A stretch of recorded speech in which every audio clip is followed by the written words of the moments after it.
Bom dia. Hoje nós temos o prazer de receber aqui a doutora Tamires. A doutora Tamires faz parte aqui do nosso grupo, né? Hoje nós estamos cada vez crescendo mais. A doutora Tamires fez a faculdade em Catanduma, na FAMECA, fez a residência de clínica médica na FAMEMA, em Marília, depois veio fazer a residência de neto e cumpriu todos os seus requisitos aqui, né, sempre com muita responsabilidade. E, então, ela está hoje conosco, ela volta conosco aqui para fazer parte do time do transplante da disciplina de nefrologia. Então, a doutora Tamires hoje é responsável também, responsável técnica da Gavita, aqui em São José do Rio Preto, e aqui ela trabalha conosco na área do transplante, hoje ela vai falar para nós da gravidez em transplante. Muito obrigada, doutora Tamires. Obrigada, doutora Maria. Obrigada. Eu fiquei muito feliz com o convite, né? E esse tema foi um tema que, surpreendentemente, caiu no meu colo em 2024. E eu vou mostrar para vocês o porquê. Na hora do convite, a gente conversou e eu falei, doutora, eu gostaria de falar a respeito do tema. Então, começando com essa foto, que eu acho que está muito emblemática, da gestante receptora de transplante renal, porque ela tem que conciliar o seu dia a dia com as ações relacionadas à gestação e à ingesta de múltiplos medicamentos, independente de comorbidades pré-existentes ou não. Os objetivos da aula, então, vai ser passar um pouquinho para vocês de cada tópico que envolve esse tema, na realidade do transplante renal, começando pela história, os alertas da pré-gestação, que já devem estar presentes nas consultas pré-transplante, o planejamento da gestação, se for um desejo, um sonho da paciente, a fisiopatologia bem básica para a gente entender por que é tão ainda um tema estudado, as principais complicações maternas e fetais, com os desfechos, a amamentação, depois mostrar para vocês um pouquinho dos dados da base da momento. Então, essa aqui, a Edith, ela foi a primeira receptora de transplante renal para engravidar. Ela recebeu um rim em 1956 da irmã gêmea, então era doador vivo idêntico, e 2 anos depois ela dá luz ao primeiro filho. Nesse feito de transplante, ela teve 2 gestações, e historicamente, além de ser a primeira receptora de transplante renal a engravidar, ela também, até o momento, foi a que teve maior sobrevida do enxerto. Ela viveu, né, faleceu em 2011, com enxerto funcionante. Então, a partir disso, todo mundo achou, será que realmente é possível a gestação pós-transplante? E aí começaram os estudos assim.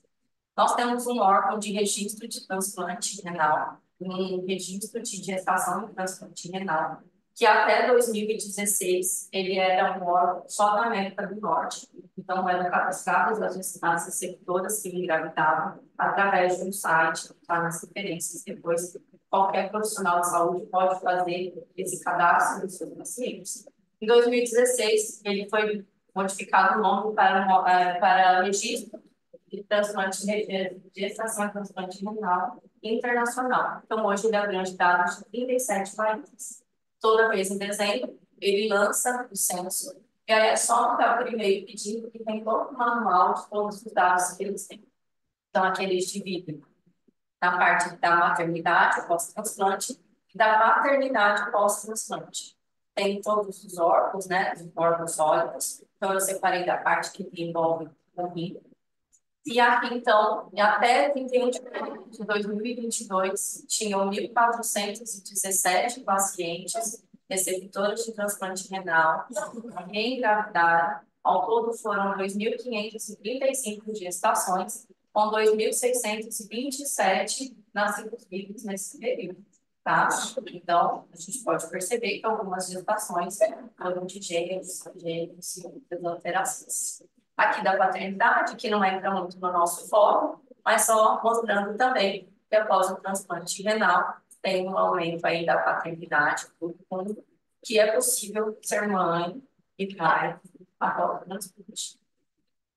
Aqui eles dividem um pouco também do censo deles, o número de gestações, então a distribuição É um pouco pesado, porque aqui é onde tem um número maior, mas é onde os registros já são mais anteriores, então, assim, isso justifica, mas colocando aqui como os principais locais de registro dessas gestações.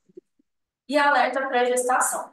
Por que é tão importante a gente trazer esse tema de acompanhamento pré-concepcional? Ele tem que ser realizado, e de preferência, com o ginecologista, porque existem fatores de risco para o uso de progesterona, estrogênio, que aí já não é mais avançada do ginecologista. Então, a paciente que alerta sobre o desejo de gestação, ela tem que ter um acompanhamento desde o início, contínuo com o ginecologista e com o ginecologista. E por que temos que sempre questionar o desejo da gestação? Porque o transplante renal ele restaura a fertilidade feminina, sabe? Não está funcionando tudo.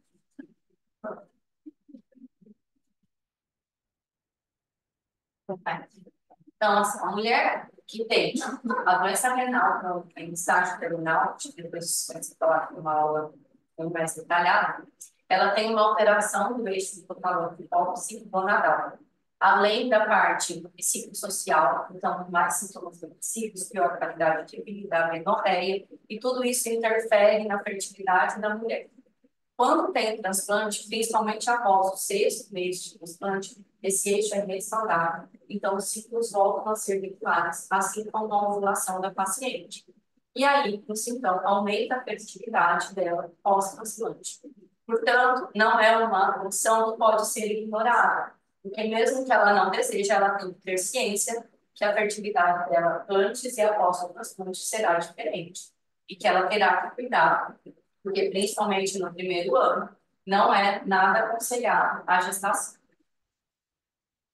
Que nós temos que sempre alertar a respeito da gestação após o transplante, que existem fatores de risco que acontecem em uma incidência maior do que a população geral, associados a uma piora da função, hipertensão pré-existente. Então, ela tem que estar controlada, e os antihipertensivos eles têm que ser analisados, porque existem classes de antihipertensivos contraindicados na gestação. Então, um nível pressórico acima de 140/90 traz maior risco para a paciente e para o feto em questão, além do enxerto. A proteinúria, alguns estudos referem que até mínimo acima de 300 miligramas por decilitro já é um fator de risco.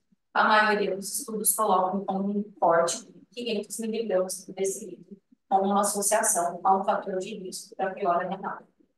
O tempo de transplante, então aqui também tem um pouco de divergência em literatura, o que todos concordam é que no primeiro ano não deve encorajar-se, muito pelo contrário, deve orientar que não é recomendável a questão da gestação. Por quê? No primeiro ano, nós temos um risco maior de rejeição aguda do transplante, além de oscilações dos níveis de imunossupressores, ajuste das patologias, uma posologia maior da prednisona, que está associada com um aumento de 15 miligramas por dia, aumento de aplasia de medula na formação, além de um risco aumentado das infecções, tanto virais quanto bacterianas. Então, o risco é muito maior nesse primeiro ano. Porém, o mais seguro, e menos associado à disfunção renal, é após 2 anos de transplante, no geral. A creatinina basal, então, uma creatinina menor que 1,5, ela está associada a uma menor disfunção renal. A taxa de filtração glomerular, em alguns estudos, maior que 40, e na maioria maior do que 60, também é um preditor de complicações renais. E além das alterações do nível de tacrolitos. Então, esses alertas devem existir para que o contexto de escolher gestar seja muito bem consciente, o que pode influenciar, porque o desejo, a gestação, apesar de não estar realmente associado a uma perda de enxerto precoce, ela não está isenta de risco, nem para a mãe e nem para o feto. Mesmo assim, apesar de ciente de todos os riscos, de todas as complicações que podem existir, se a paciente, a receptora, optar pela gestação, ela deve ser planejada, de preferência. O planejamento multidisciplinar, o psicólogo, com a parte social, acompanhamento da família, nefrologista e obstetra de alto risco. Então, o tempo de transplante, novamente, tem que ser reforçado e explicado. Tem que avaliar a dose da prednisona, então, às vezes, outras doenças associadas, grupos, outras coisas que exigem uma dosagem maior. Então, sempre avaliar a dosagem para trazer o menor esforço. Encaminhar um obstetra especializado em gestação de alto risco e que tenha contato, então, mandando relatórios, não só de forma verbal com a paciente, porque algumas informações, elas se perdem no caminho. Então, é sempre uma gestação de alto risco, por menor complicações que ela tenha ao longo da gestação. E avaliar sempre os imunossupressores em uso. Aqui eu coloco uma tabela, que eu não vou ficar lendo para vocês, mas são os mesmos, que são os imunossupressores mais utilizados no pós-transplante. Para que se um dia vocês tiverem contato com alguma paciente gestante e surgir alguma dúvida, aqui eles falam a passagem de barreira placentária, metabolismos e as complicações e estudos que têm mais associação com o feto. Então, quando for avaliar os imunossupressores, sempre dar preferência para inibidores de calcinurina, ciclosporina, ou tacrolimus, preferencialmente o tacrolimus, prednisona, numa dosagem mínima que puder, então, acima de 1 ano, se conseguir deixar 5 miligramas, da dosagem menor que puder do corticoide, e azathioprina. Então, o micofenolato, seja ele de sódio ou movetila, é contraindicado na gestação e, preferencialmente, ele deve ser modificado, suspenso, pelo menos 6 semanas antes da concepção. Inibidores de mTOR, como sirolimus e everolimus, eles também não são recomendados durante a gestação, devem ser substituídos. Em caso de rejeição aguda, o rituximab deve ser evitado. Em caso de benefícios externos do paciente, ele pode ser realizado, mas não com uma segurança. Já em casos de complicações como microangiopatias, o rituximab tem uma segurança em uso durante a gestação.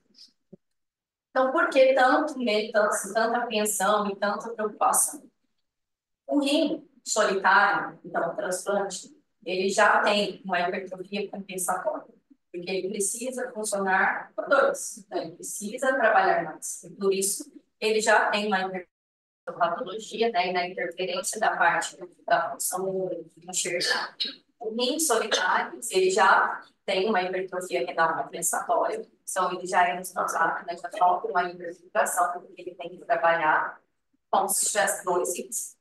No início da concepção, então, tem a vasodilatação, aumentando a taxa de filtração glomerular em torno de 60%. Somado a esses 2 fatores, então, a hiperfiltração pré-existente, com essa mudança de circulação com a vasodilatação, aumentando a taxa de filtração glomerular, ocorre uma pré-exposição da esclerose glomerular. Além disso, tem ativação do sistema renina-angiotensina-aldosterona no 3º trimestre, principalmente, mas isso ocorre desde a concepção. Então, aumenta a parte da circulação, causando até uma oscilação da resistência vascular. Então, no 1º trimestre, geralmente, ocorre um aumento da depuração de creatinina, causando um pouco do declínio nela no início da gestação. Depois, a partir do 3º trimestre, persistindo em torno de 3 semanas após a gestação, ocorre o inverso. Então, tem um aumento da resistência vascular, e isso promove até um aumento da creatinina, né, podendo voltar ao seu basal, ou em torno até de 0,2 acima, em média. Acima de 0,2, então, já tem uma preocupação. Ocorre uma proteinúria fisiológica na gestação, então, isso principalmente após o 3º mês, que pode, 3º trimestre, que pode ser até 3 vezes superior à proteinúria inicial. Mas uma proteinúria associada ao aumento de creatinina e hipertensão, ela não deve ser negligenciada, ela deve ser investigada em qualquer período da gestação para que ocorra descarte de pré-eclâmpsia. E a gestante, ela já tem uma anemia fisiológica com a queda de hemoglobina, diminuição da produção de eritropoetina, deficiência de ácido fólico. Então, essa anemia e essa hipoglifemia, elas causam uma oscilação dos níveis de alguns imunossupressores, principalmente o tacrolimus. Com isso, gera um cenário para chance de grandes complicações. Eu vou dividir aqui as complicações entre maternas e fetais principais e principais para com a que estiver atendendo uma gestante, isso seja sempre pensado e descartado para o diagnóstico precoce. Com a alteração, com o desencadeamento, né, a ativação do sistema renina angiotensina aldosterona, alterações dos níveis plasmáticos, taxa de filtração molecular, além do uso de tacrolimus, tem um aumento na incidência de hipertensão. Consequentemente, as receptoras de transplante renal, elas têm uma maior associação com a pré-eclâmpsia. Aumento da proteinúria, então, ela deve sempre ser analisada com retornos regulares, mais precoces, não só a cada 3 meses. Então, orienta-se que no primeiro e no segundo trimestre, essas consultas sejam pelo menos uma vez por mês, e no terceiro trimestre, 3 a cada 15 dias. Inicialmente, uma semana. Se o paciente for distante, então, ela pode vir a cada 15 dias. As infecções são as principais complicações também, diabetes gestacional, rejeição aguda e lesão renal aguda. Então, aqui, a lesão renal aguda. É muito difícil fazer o diagnóstico de lesão renal aguda com receptoras de transplante renal gestantes, porque o CADIGO e outros critérios, eles não se adequam a essa população. Então, isso é um pouco subdiagnosticado. Por isso que a creatinina ela tem que ser sempre monitorizada durante as consultas. Então, se no primeiro trimestre não tem uma queda em relação à creatinina mais alta, aí isso já tem que ser sempre um sinal de alerta. Se essa creatinina aumenta, cifra em torno de 0,5 em 48 horas, associado ao aumento de proteinúria, então tudo isso tem que ser analisado e feito o diagnóstico diferencial de uma lesão renal aguda. Até porque as pacientes elas são mais suscetíveis à parte de oscilação de volume, elas estão mais expostas a fatores de risco imunológicos, então são pacientes sensibilizadas em uso de imunossupressores, e outros fatores com maior predisposição à microangiopatia trombótica e outras complicações que podem desencadear a lesão renal. As infecções, principalmente infecção com pielonefrite, é mais comum nesse grupo de pacientes. Então, toda bacteriúria assintomática deve ser tratada na gestante transplantada.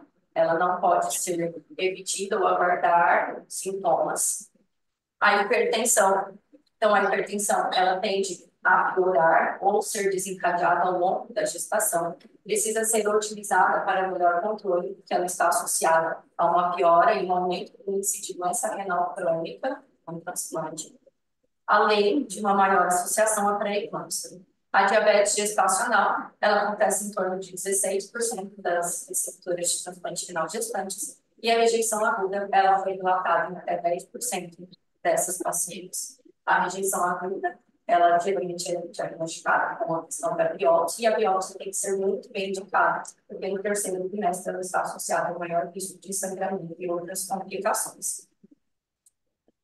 Alguns autores dividem as principais complicações em pré-renal, que são aquelas citadas, né, da gestação, como a hiperemia gravídica. Então, no primeiro trimestre, principalmente, tem o quadro de hiperemia gravídica, insuficiência cardíaca, insuficiência hepática, sepse, gravidez ectópica e outras alterações da parte, principalmente, de perfusão renal.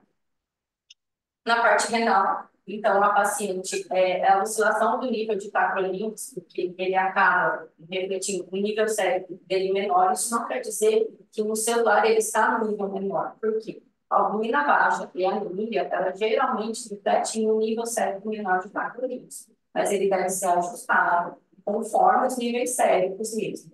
Então, às vezes, a oscilação dos imunossupressores, além da exposição de mais um corpo estranho, que é o feto, na verdade, a gestação, a gente sempre envolve como parte da gente, mas é um corpo estranho. Então, tem a indução de novos anticorpos. Então, isso pode causar anticorpos específicos contra o doador, que pode predispor na parte de uma rejeição rápida, nefrotoxicidade por medicações, infecções ao longo, e outras alterações vasculares, como, por exemplo, a microangiopatia, que pode ser a chuva síndrome urêmica ou a curva trombocítica.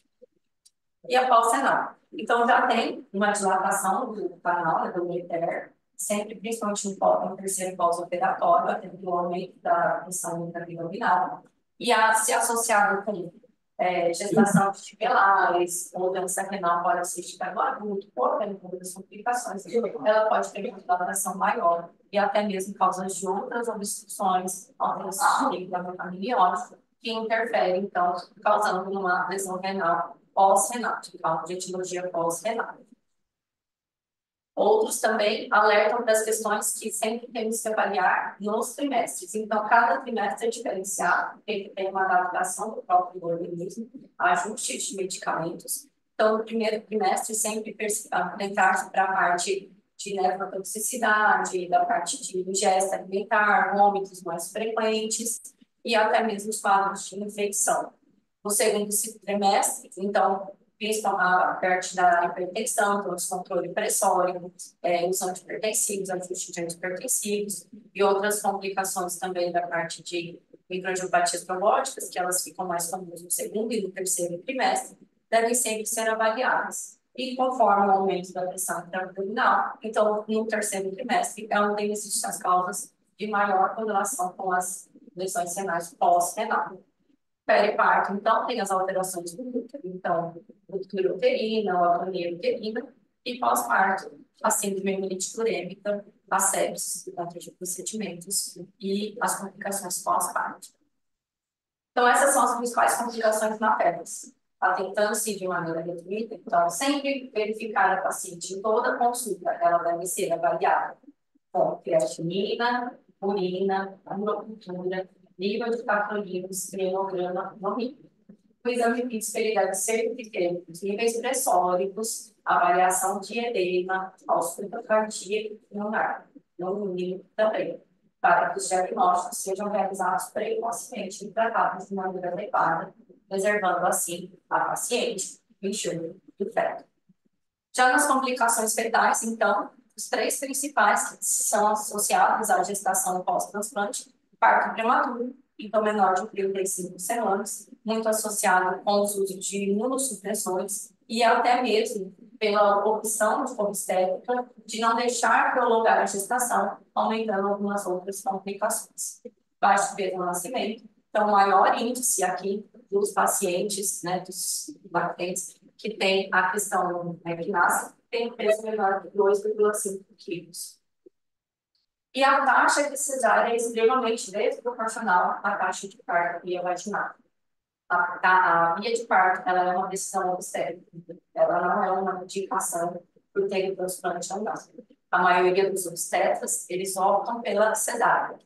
E sempre relembrar o obstetra. O rim é muito próximo de onde é realizada a cesárea. Então, a lesão de vasos ureter, ela existe, ela pode acontecer, e por isso o obstetra ele tem que ser muito bem especializado e entrar com muita cautela para fazer a cirurgia. Mas ela ainda é disparada em torno de 75% a 85% em alguns estudos, é a taxa de preferência obstétrica. Desfechos, então, nós temos aqui avaliado num estudo os principais desfechos, né, que assim, a perda do enxerto não teve uma diferença estatística entre o grupo controle e o grupo pós-gestação. Perda do enxerto sensoriada por óbito, então, assim, o óbito fetal no óbito materno não vem com uma diferença estatisticamente significativa entre os dois grupos. E a taxa de redução da taxa de filtração glomerular acima de 50%. Também não tem uma diferença estatística. A creatinina, ela se manteve com... foi um estudo realizado em Porto Alegre. Então, esse estudo em Porto Alegre, a maioria dos estudos são retrospectivos, né? Então, isso acaba dificultando um pouquinho também a questão de conseguir mexer no manuseio durante a gestação. Então, esse estudo ele foi realizado em Porto Alegre. Ele analisou as pacientes receptoras de transplante renal em idade fértil, que foram transplantes que foram realizados desde 1977 a 2016. Isso, então, foram 1.253 mulheres em idade fértil transplantadas nesse período. Ao todo, 78 tiveram gestações pós-transplante, com um total de 97 gestações nesse período. Então, uma mulher tem mais de uma gestação. Avaliado esse número, não teve uma diferença de creatinina, eles acompanharam até 2016, 2009, eles acompanharam esses pacientes, então a taxa de acompanhamento era até o óbito, perda do enxerto, ou até 2010 de 2009. Então, não tem uma diferença significativa de creatinina, valor sérico nos 6 meses e nos 2 meses. A taxa de filtração glomerular nesse estudo também permaneceu. E a proteinúria foi a única que teve uma diferença, que ela fica, então, uma diferença significativa, assim, que ela aumenta em relação aos pacientes transplantados. A taxa de rejeição ficou em torno de 12%, nos outros estudos a média fica sempre em torno de 10%, e a perda de enxerto em 2 anos foi de 17%. Tiveram 2 natimortos nesse período, com 55 nascidos vivos. A taxa de aborto foi de 41% nesse estudo, então o aborto também é uma complicação com maior incidência nessa população. Pré-termo, 31%, a termo 24%. Então, aqui corrobora um aumento da prematuridade no grupo dessas pacientes. A pré-eclâmpsia ocorreu em 24 pacientes, total de 57, e a cesárea foi indicada em 47 pacientes, no total de 57. O peso ao nascer ainda não ficou muito aqui, eles colocam como baixo peso ao nascer com 2,750 kg. Então, eles colocam ainda como baixo peso. Na literatura ideal, abaixo de 2,5 kg. Então, as curvas de sobrevida nesse estudo, que pode ser avaliado, é que a sobrevida do enxerto, ela não teve uma diferença significativa entre o grupo controle e o pós-transplante e a receptora de transplante renal com gestação. A diferença que ela teve de sobrevida foi do período, porque ele analisa até 2000, onde o uso da imunossupressão era ciclosporina e azathioprina. Então, ele divide esse grupo em um período de imunossupressão, e a partir de 2000, onde a imunossupressão passa a ser tacrolimus e azabiclofenolato. Então, os pacientes que transplantaram após 2000, eles têm uma sobrevida maior em relação aos que transplantaram até 2000. Então, eles associam esse aumento de sobrevida do enxerto à mudança de imunossupressão e não com a influência da gestação. Aqui, então, a sobrevida da paciente, né? As pacientes que tiveram a gestação, elas, curiosamente, tiveram uma sobrevida maior, até porque o que eles associam no cuidado. Então, quando uma paciente chega no ambulatório e fala, estou grávida, o cuidado é resultado. Porque, além de você cuidar da paciente, você tem a vida, vai sendo gerada. Então, as consultas são mais precoces, as intervenções são mais precoces, todas as comorbidades, elas são muito mais controladas de perto, então, o nível pressório, diabetes, qualidade de vida, não bebe, não fuma, a maioria. Então, assim, então, tudo isso refletiu numa maior sobrevida das pacientes que tiveram a gestação pós-transplante. E a sobrevida do enxerto também não teve uma interferência, e ela foi maior nos casos que tiveram a gestação. Então, aqui, esse quadro, né, resumir outro artigo que foi feito já nos Estados Unidos. Eles pegaram 3 locais de transplante, 3 centros de transplantes deles, com acompanhamento de 1996 a 2014, onde a idade das pacientes que já tiveram gestação variou de 18 a 44 anos. O N total foi de 816 pacientes. Foram identificados de inclusão, então, abaixo de 20 semanas de gestação, não foram incluídas, é um critério de exclusão para esse acompanhamento. Na verdade, desculpa que esse N de 816 eram mulheres em idade fértil. Então, 37 mulheres tiveram uma ou mais gestação pós-transplante. Não teve impacto na perda do enxerto, nem na perda do enxerto sensorial pelo óbito, e nem no aumento da taxa de filtração glomerular acima de 50%. Porém, percebeu-se que tem, sim, uma influência na redução, no declínio da taxa de filtração glomerular. Na população que não engravidou, esse declínio ocorre em média de 1,9 ml por minuto por ano. Na população gestante, isso aumenta para um declínio em torno de 2,4 ml por minuto. Então, apesar de um aumento no declínio da taxa de filtração glomerular, isso não teve impacto na sobrevida do enxerto. Eles também realizaram biópsias antes e após a gestação. Então, as biópsias realizadas antes, elas têm perfil, depois elas foram adequadas com o tempo de transplante. Então, se algumas alterações foram modificadas, né, e elas foram adaptadas ao tempo de enxerto. Então, só aqui para exemplificar, essa aqui é a curva de taxa de declínio, né, da parte que separa. Então, daqui para cá é a população que ela não engravidou. A taxa de filtração glomerular, em 10 anos, ela tem uma queda, porém, ela é muito maior na população que teve a gestação. E olhando isso, até tem mais perto de dos novos, perde um pouco da filtração, mas em 10 anos, que é a média de sobrevida do enxerto, ela não causa o impacto de acelerar essa perda de enxerto. Então, aqui, falando das biópsias, então, eles fizeram as biópsias pré e pós-transplante, e eles adaptaram os resultados da biópsia pelo tempo de transplante, então, por esse intervalo que teria, mesmo sem a gestação. O que se tem aqui de maneira significativa, os índices, né, aqui, os fatores, é que existe, sim, uma lesão vascular causada por conta da gestação. Então, aumenta a fibrose intersticial, aumenta a esclerose glomerular, aumenta a parte de circulação, então a parte de vascularização. Então, tem aumento da íntima, aumento de dano endotelial dos pacientes, das pacientes, do enxerto das pacientes que têm a gestação pós-transplante. Resumindo, então, o que teve diferença significativa é que é uma piora da inflamação cicatricial. Então, o rim fica com uma cicatriz maior. Porém, isso não reflete na sobrevida. E agora, a amamentação. Então, a paciente, ela é suprimida, mas o leite dela é muito competente. Então, não é contraindicada a amamentação.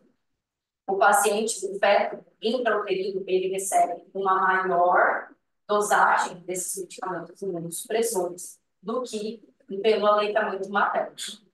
Então, é estimulada a amamentação, não, elas dizem não encorajado a não amamentar, hoje, atualmente, após múltiplos estudos e até mesmo com algumas divergências de literatura, porque a parte da lactação, eles não são 100% seguros os imunossupressores, mas a hora que eles fazem uma avaliação retrospectiva, níveis séricos e acompanhamento de pelo menos 10 anos dessas crianças, desses lactantes, então isso não teve influência em má formação ou piora do desenvolvimento nos lactantes da amamentação em uso de imunossupressores. Os imunossupressores que são sugeridos durante a amamentação, então nunca podemos dizer que eles são seguros, 100% seguros. Toda paciente que opta por amamentar o aleitamento materno, ela precisa conhecer que não está totalmente isenta disso e que o acompanhamento do lactante tem que ser mais de perto, porque existem algumas complicações, como uma anemia, uma piora da anemia, algumas alterações de potássio, até mesmo pela pequena influência. Mas sugeridos, né, uma segurança maior, tacrolimus, ciclosporina, azathioprina e prednisona. Eles passam uma dosagem, uma porcentagem pequena para o feto. E o feto não tem algumas enzimas para transformar para absorver esses imunossupressores. Então, considerando que a exposição eles sofreram esses 8, 9 meses, eles, hoje em dia, orientam que deve estimular a amamentação, pensando no benefício que o leite materno tem no começo e até mesmo para uma vida futura. Todos os lactentes que foram avaliados, eles não tiveram níveis séricos desses imunossupressores detectados. Aqui, também uma parte mais rápida para falar para vocês, aqui tem a questão aqui do site, quem tiver curiosidade, você pode pesquisar todas as drogas que são autorizadas, né? Então, todas, na verdade, todo medicamento que você põe, e eles falam a segurança em relação à amamentação ou não. Então, eles não contraindicam a ciclosporina, a azatioprina, né? Eles falam que uma dosagem até 200 miligramas por dia. O que eles sugerem é que tenha um intervalo, então, que assim, se conseguir pelo menos esperar 4 horas desde a tomada da azatioprina para iniciar a amamentação, então que tem um intervalo mais seguro. Mas que esse lactente ele tem que ser acompanhado com hemogramas e tudo isso tem que ser passado para a pediatra. A questão, então, aqui do tacrolimus. O tacrolimus também, ele passa uma porcentagem maior para o paciente, pelo lactente, mas ele não tem uma interferência no desenvolvimento dele a longo prazo. A ciclosporina também, alguns artigos mais atuais, eles sugerem que seja evitada a ciclosporina durante a amamentação, que seja dada preferência para o tacrolimus, quando for falar sobre os inibidores de calcineuria. E a prednisona, numa dosagem abaixo de 15, quando ela tiver uma dosagem maior, uma dosagem de ingestão da paciente, ela vai passar uma maior concentração do lactente, e isso pode causar efeitos colaterais, principalmente a atuação. Mas também não foi nada relatado. E aqui, então, com esses estudos em avanço e todos esses conhecimentos, quando em 2002 a amamentação pós-transplante ela gerava em torno de 12%. Agora, em 2022, ela já atinge um pico de 80%. Então, a média das receptoras de transplante renal que optam pelo aleitamento materno é de 80%. Aqui esses dados foram levantados recentemente pela Natália, presidente aqui do nosso da NEP. Então, entre janeiro de 2016 e maio de 2024, foram 12 gestações de transplantadas, prematuridade em 42%, um aborto, não teve óbito fetal, a hipertensão ela estava prevalente em 75% das pacientes, seja prévias ou durante a gestação.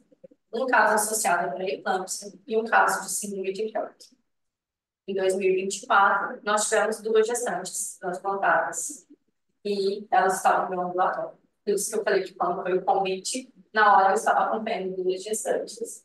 Essa, inclusive, é a segunda gestação pós-transplante. Ela acompanhou comigo também no serviço anterior e depois se transferiu para cá. Então, essa paciente ela tem 33 anos, é uma glomerulonefrite crônica, tem 9 anos e 6 meses de transplante. O doador é o tipo falecido standard. Ela já estava no uso de imunossupressão tacrolimus, azetilpina e prednisona, porque depois da outra gestação, já dela tem 3 anos na primeira, ela optou por não voltar para o lipofenolar, porque ela tinha os efeitos gástricos, tinha se adaptado bem, e a função renal dela não teve nenhuma intercorrência. Não é hipertensa. De medicamentos apenas imunossupressores. Pós-transplante, ela teve alta com uma creatinina de 2 e 4, e depois, no acompanhamento anual, era sempre em torno de 0,59, 0,6, 0,7, o máximo que chega é a 0,7. No início da gestação, na primeira consulta, quando ela chega falando, estou grávida, de 4 semanas, ela tinha uma creatinina de 0,66. No segundo trimestre, tem uma discreta queda, 0,56, e no terceiro trimestre, ela mantém 0,59. No início da gestação, ela não tinha proteína significativa, no segundo trimestre manteve, e aqui no terceiro trimestre, ela teve um aumento de praticamente 30%, que é a fala que é o esperado. Ela teve a criança, foi a pergunta dela, foi cesariana, não foi nesse serviço, foi em Calcanduva. Ela, a criança estão bem e ela está amamentando, não teve intercorrências. Essa paciente de 30 anos, também uma glomerulonefrite crônica, teve de transplante. Esse teve de transplante é no diagnóstico, né, da gestação, tá? 5 anos e 3 meses, o doador era um filho afroidente. Ela estava em uso de tacrolimus, azetilpina e prednisona, porque 45 dias antes de descobrir a gestação, ela veio de emergência com quadro de diarreia, e aí foi modificado comigo pela azetilpina, ela ficou bem e engravidou. Então, acabou dando certo. E não era hipertensa, também só uso de imunossupressores. Teve alta com a creatinina de 1,1 e o basal dela era de 0,9 a 1. No início da gestação, ela já descobriu um pouco mais tarde, descobriu com 7 semanas, 1,1. Depois, no segundo trimestre, tem a queda também. E no terceiro trimestre, ela aumenta um pouco essa creatinina. Ela teve um elevado ganho de peso durante a gestação. Ela teve um aumento da proteinúria também, não tinha hipertensão, não tinha edema e não tinha outros sinais que pudessem sugerir uma rejeição. Essa paciente, ela teve uma oscilação do nível de catecolíneos. Então, foi ajustado em imunossupressor ao longo da gestação dela. Atualmente, ela volta pós-transplante, pós-gestação, retornando os níveis da medicação dela para dosagem pré-gestação. Ela já tem uma creatinina pós-parto de 1,06 e proteinúria ausente no vitamina. E na relação também, ela vem extremamente baixa, não fez a linha de 24 horas, ela voltou 20 dias pós-parto e aí então expor ela a esse transtorno. Ela também está amamentando e ela mantém a amamentação, ela também já tem um filho, o filho não foi pós-transplante, então essa é a primeira gestação dela pós-transplante. Ela foi a termo cesárea aqui nesse serviço, então ela deu esse serviço. Concluído. Apesar da gestação não ser associada a uma piora sobrevida do enxerto, não há uma certeza dos efeitos que ela vai causar a longo prazo. Então, os enxertos, todos os transplantes avaliados, eles foram avaliados até 8, 10 anos. Então, assim, são estudos retrospectivos, são coisas que ainda precisam ser muito bem avaliadas. E por melhor que seja a gestação, a receptora de transplante renal, ela não está isenta de riscos. E ela não tem como isentar o feto de riscos. Então, a orientação de contracepção deve fazer parte do pré-transplante. Essa paciente precisa entender que no primeiro ano de transplante, os riscos de complicações são extremamente mais altos do que qualquer outro período. Então, de preferência, evitar a gestação dos primeiros 2 anos. E ela precisa usar métodos contraceptivos, porque a fertilidade dela vai melhorar, principalmente após os 6 meses. Ciente de todos os riscos da paciente desejar engravidar, não cabe a nós falarmos que não, mas nós precisamos planejar isso com ela, com o obstetra, com a parte psicológica. Ela precisa ter certeza de que a sobrevida dela em relação... Não dá para saber quanto tempo nossa mãe vai durar, mas dá para a gente ter a certeza que a chance dela ficar menos tempo com a criança a longo prazo é menor. Então, ela precisa ter essa convicção de que talvez ela acompanhe um curto espaço de tempo. Além disso, ela precisa ser alertada das condições reais, dos riscos que ela vai correr e dos riscos que ela pode colocar. O aborto tem que ser algo muito bem falado para que ela consiga ter no privado, porque a incidência é maior do que na população geral. O médico responsável deve avaliar sempre os eventos prévios de rejeição. Tem rejeição menos de 1 ano da concepção. Também está relacionado ao pior desfecho da paciente do enxerto. Controle da pressão, então, os níveis pressóricos ideais abaixo de 140 por 1,30. Avaliar os antipertensivos minutos para que ela não use, que é a BRA, são contraindicados. Diabetes existente, então tem que ter uma hemoglobina glicada muito bem controlada. Encaminhar para o obstetra especializado em gestação de alto risco, desde antes da concepção, no mundo ideal. Ajustar imunossupressores, tratar prolimus, azatilprina e prednisona, o micofenolato, se retirado até 6 semanas antes da concepção, tá? Não tem associação com teratogênese, então ele é mais seguro. As consultas ambulatoriais, elas devem ter uma maior frequência. Sempre dosagem de nível de tacrolimus, urocultura e proteinúria, pelo menos, além da creatinina, da albina e o restante do básico. Mas é que esses 3 exames, que às vezes não são solicitados mensalmente ou em toda consulta, mesmo sendo quinzenal, eles devem existir para serem avaliados. As culturas positivas, elas devem ser tratadas, independente de sintomas ou não. A via de parto é decisão do obstetra.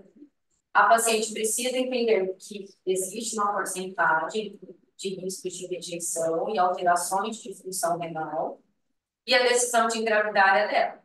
Nosso dever é orientar, acolher, acompanhar, tratar e intervir sempre que necessário. Aqui estão as referências. E aqui, porque a gente está trabalhando.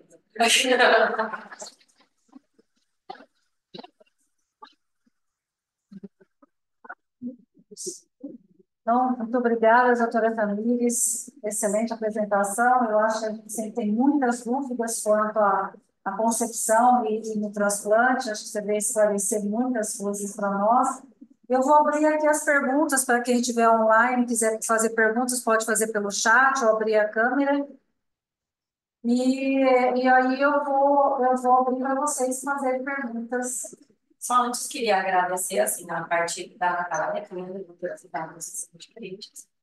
Recentemente, o doutor Edson, da Catina, que me mandou vários artigos também, que acabaram acrescentando bastante no conteúdo.